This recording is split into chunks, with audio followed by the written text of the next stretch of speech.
Welcome to Monster Monday. So, for the next maybe 6 weeks, maybe I'll cover the quarantine films as well. For Mondays, Monster Mondays, we will be tackling the Rec series, the Record series, whatever you want to call it. There's 4 of these, and there is a remake, and the remake has a sequel as well, and I own all of them, so we might as well talk about them. So, the Spanish found footage film, here we go. This is a fan favorite for sure. I know very few people who don't like this movie. Even people who are opposed to found footage seem to mostly like this film or love this film. This is a very, very well-regarded film in the horror community, as is the first sequel after this. So I look forward to revisiting that. It's been a while since I've watched any of these. So, all right, we've got our main lady here, who is a very adorable young lady.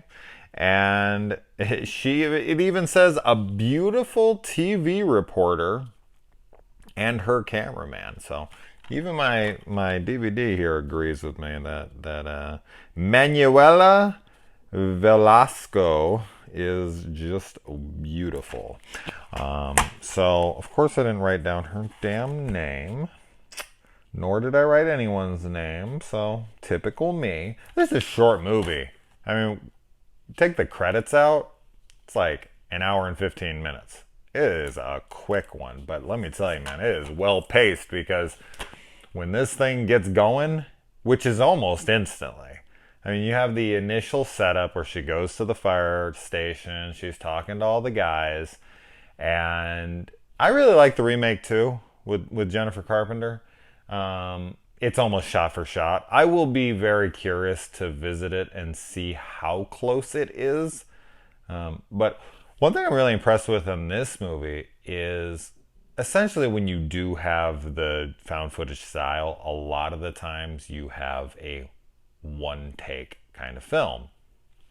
One take scene after one take scene. But that doesn't make it any less impressive that other found footage movies are like that when it comes to something like this, where they're running up and down stairs and there's things falling from stories up and all this stuff. And it's all done in one take for extended periods of time, whether it be like 2, 4, 5, 6 minutes long. It's a lot to get right. Yes, you have a little more leeway in these kinds of movies because your camera movements don't have to be as fluid. They don't have to hit like specific marks the entire time. They can be a little more loose with it. It makes it more natural feeling, more realistic, since it's supposed to be found footage.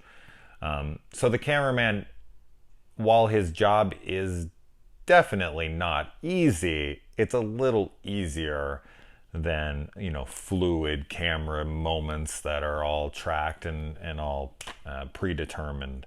So I think still, even with that though, they still have to hit their marks while being involved in the chaos. But you don't really have to worry about shakiness or people messing up certain little things, because it adds to the realism, right? So it's still impressive though, that all being said. And there is a lot of good long one takes in this, and they're really well executed, and the camera placement is solid for being a found footage film. This is definitely one of the best found footage movies out there. So if you ever find someone who's horribly opposed to found footage,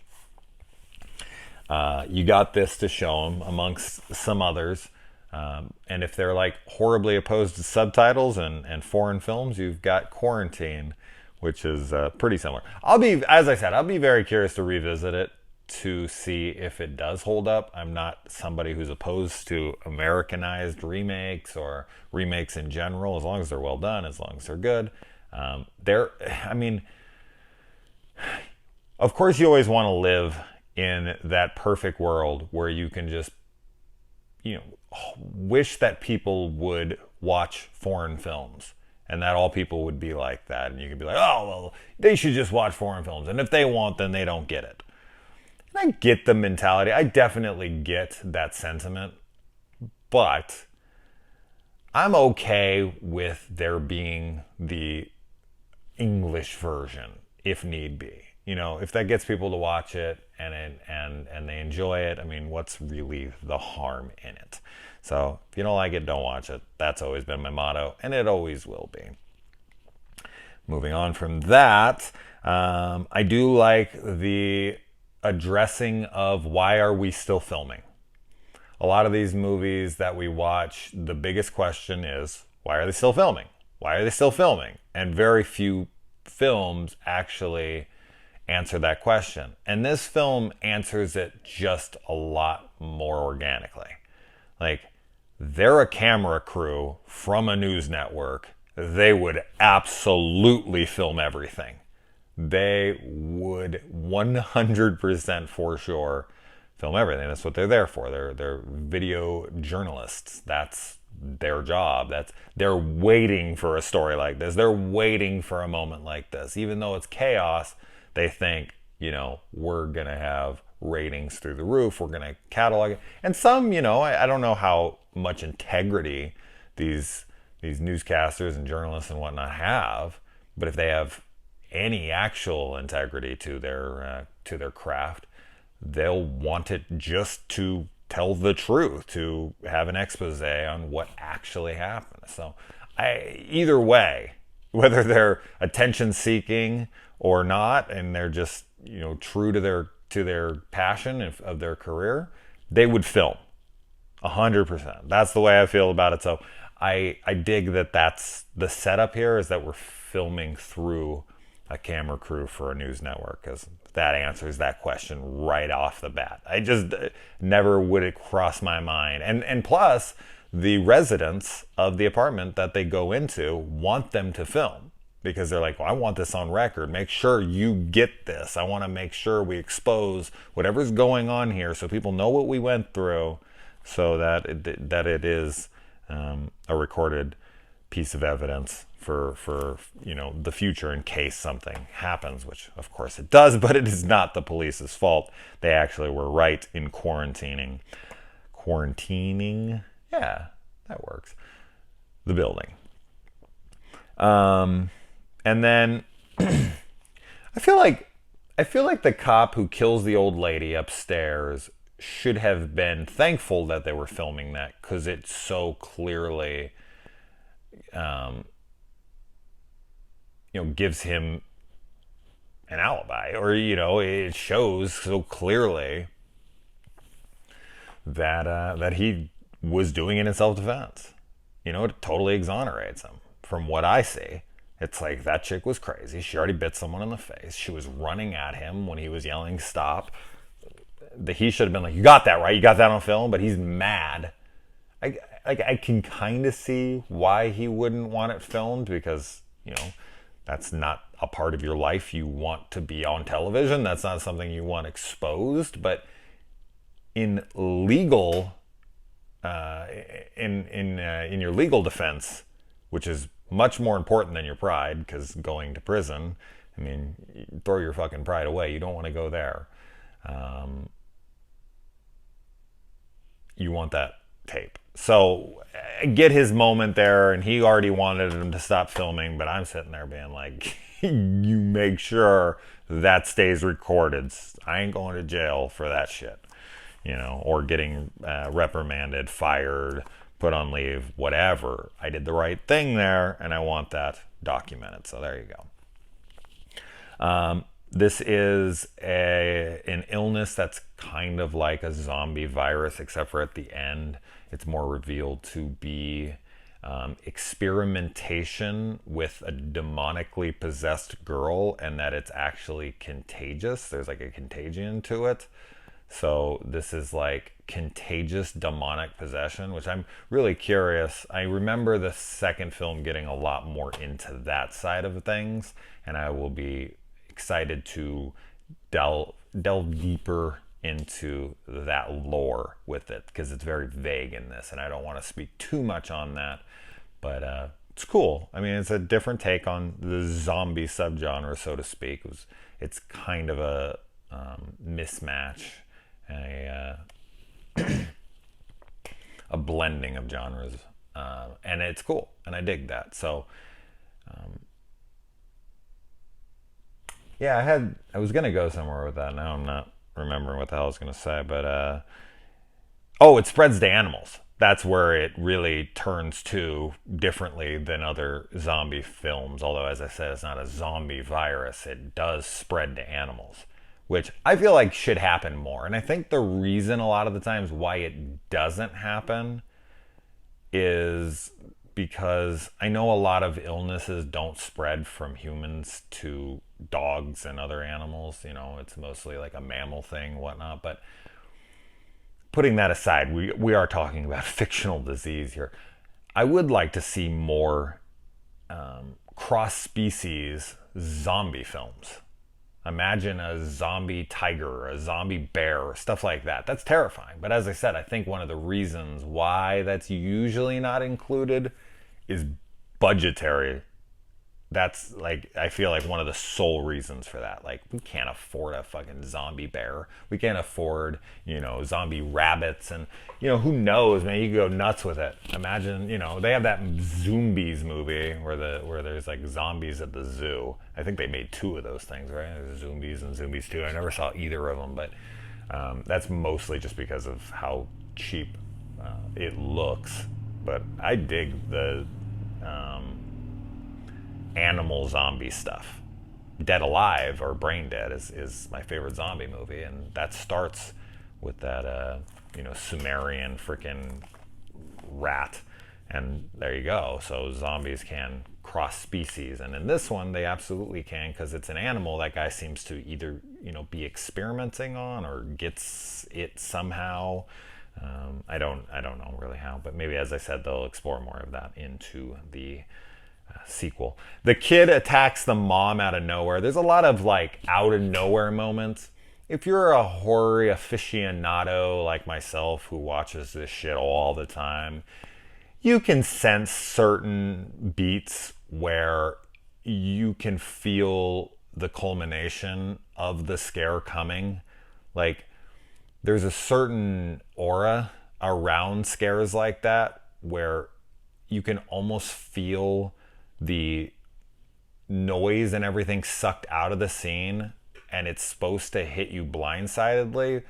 But a lot of the times, and this happens in this movie, and it's been a long time since I've seen it, so I don't really remember any of this stuff, so it's not because of that, but even though they did come out of nowhere, it was a much more obvious out of nowhere for me.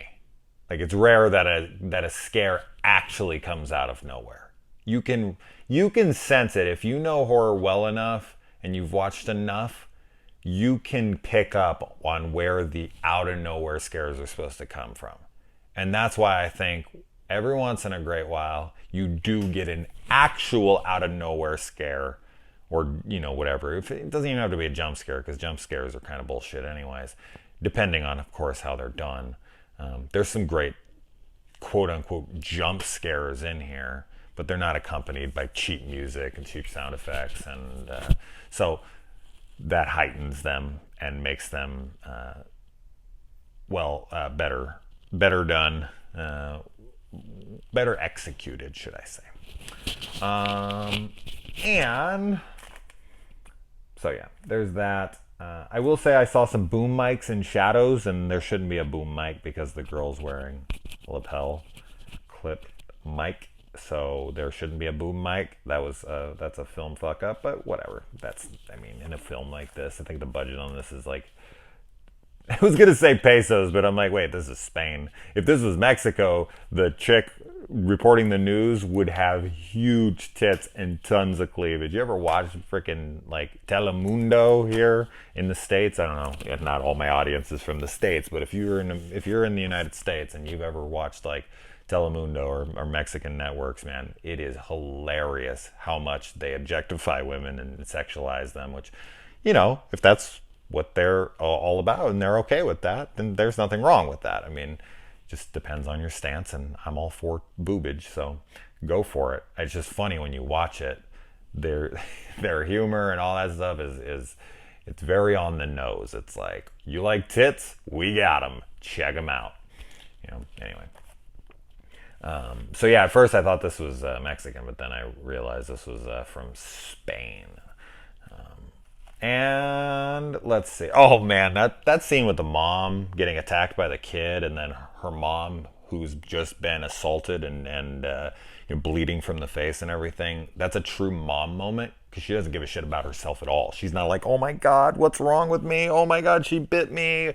I'm in pain. I need help.